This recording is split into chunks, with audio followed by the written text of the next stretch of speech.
Hello, on se retrouve aujourd'hui pour une recette de dinde dorée aux épices accompagnée de patates douces fondantes et de légumes croquants. Commençons tout d'abord par la marinade avec l'ingrédient star de la nourriture anti-inflammatoire, le curcuma. Cette fois-ci, je l'ai choisi frais. Mais je le rappelle, le curcuma est un anti-inflammatoire naturel, il protège les articulations, soutient le foie, apaise l'intestin, mais il ne suffit pas seul, il faut l'accompagner de poivre noir. Ensuite, le gingembre, pareil, on l'épluche et on coupe. S'il va venir amplifier l'effet anti-inflammatoire, il stimule la digestion, il réchauffe l'organisme de l'intérieur et il apporte un côté piquant et frais. Passons ensuite à l'ail, où on va venir retirer le germe. C'est un antibactérien naturel et il soutient l'immunité. Passons ensuite au piment rouge. Il active la circulation sanguine, booste le métabolisme et concrètement, j'ai bien aimé la couleur. Donc pour mieux le mixer, on va venir le couper en morceaux et le placer dans le bol à mixeur. On ajoute ensuite les épices en poudre, donc le paprika qui est riche en vitamine C, la coriandre qui apaise le système digestif et le cumin qui régule la glycémie et soutient la digestion aussi. On va aussi venir ajouter du jus de citron et le zeste du citron. Le citron va venir aider à booster l'absorption du fer contenu dans la dinde.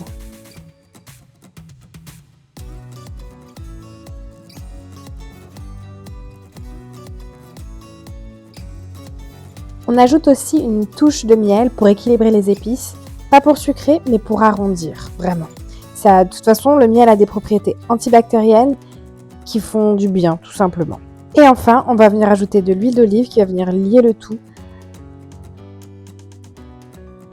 On va venir bien sûr mixer le tout et jusqu'à obtenir une belle pâte un peu mixte, pas trop liquide, mais bien dorée.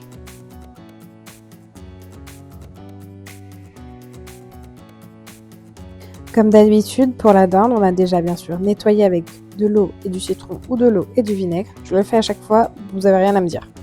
On va venir couper les morceaux, retirer les parties un peu ingrates et directement plonger la dinde dans la marinade. Aussi, je ne l'ai pas dit, mais on laisse la viande mariner pendant au moins 20 minutes. Sinon, 2 heures, c'est mieux. Passons maintenant aux accompagnements frais et croquants, bien sûr. On va venir tout simplement couper du poivron et de la mangue en cubes. On va ajouter un peu de jus de citron frais et de la menthe ciselée. Le poivron est l'un des légumes les plus riches en vitamine C qui existent, en plus de l'orange. Donc là, on va vraiment venir amplifier l'absorption du fer de la dinde.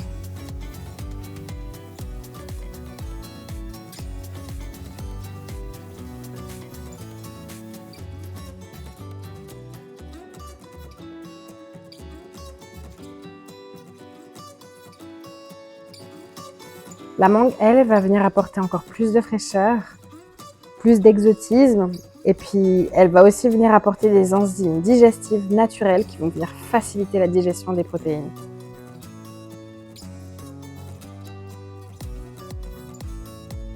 Enfin, la mangue va venir apporter le côté frais qui va venir réveiller.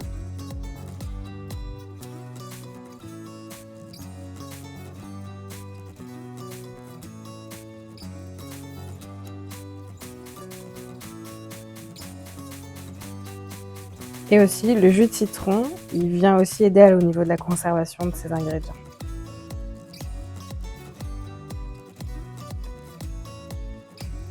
Passons enfin maintenant à la patate douce qu'on va venir couper en cubes. Aussi, la patate douce, c'est l'énergie stable de cette recette. Elle est riche en bêta-carotène, en vitamine B6, elle nourrit sans alourdir. Avec le curcuma,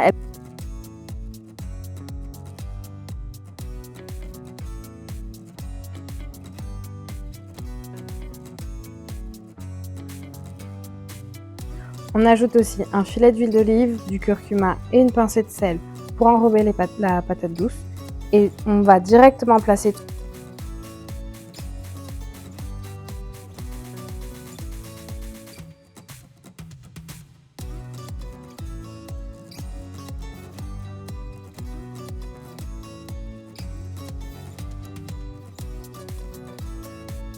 Pour optimiser votre temps, vous pouvez directement placer les morceaux de dinde sur la plaque avec les cubes de patates douces. Comme ça, vous gagnez du temps, vous faites chauffer le four une seule fois Et vous pouvez faire autre chose. Sinon, vous pouvez aussi cuire les morceaux de dinde à la poêle. Ça va très bien aussi. Après environ 20-25 minutes, bon, j'ai un peu cramé le mien, vous obtenez une dinde marinée magnifique. Il vous suffit juste maintenant de dresser votre assiette avec de la dinde, de la patate douce, des poivrons, de la mangue. Vous pouvez aussi ajouter, et je vous le conseille, de la betterave et des graines. Les graines de courge par exemple, c'est une bombe en nutriments. Ça va être riche en magnésium, en zinc et en oméga 3, donc ça va vraiment aussi apporter un côté encore plus croquant à cette recette. Ah oui, et j'ai oublié, des légumes verts avec des brocolis. Dis-moi en commentaire si cette recette t'a plu. Et dans tous les cas, si tu en veux encore plus de recettes anti-inflammatoires et simples, je te propose de t'abonner et tu en retrouveras tout plein toutes les 2 semaines.